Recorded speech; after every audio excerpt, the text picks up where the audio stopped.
Balang araw, bababa rin ako dito sa pwesto ko.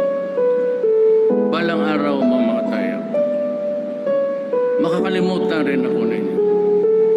But let me leave you a message that is very important and it would spell the difference between progress and development and maybe a failed country in the end. Man, alam naming hirap ka na.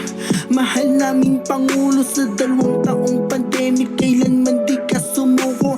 Marami pong salamat sa iyong mga nagawa. Dahil sa iyo ang Pilipinas nasilayan ng pag-asa.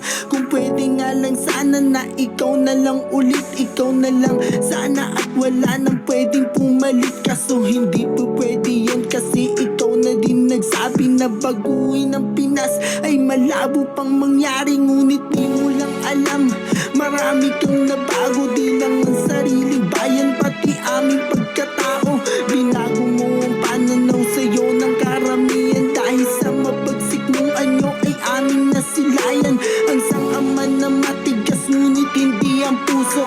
Yung amang handang gawin lahat para sa pagbabago. Ikaw ang tatay namin sa pinaka magaling naming Pangulo. Marami pong salamat sa iyong pagmamahal. Pangako namin sa aming puso, di ka matatanggal.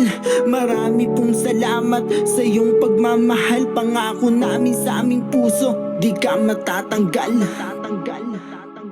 Let's go ahead and file the case.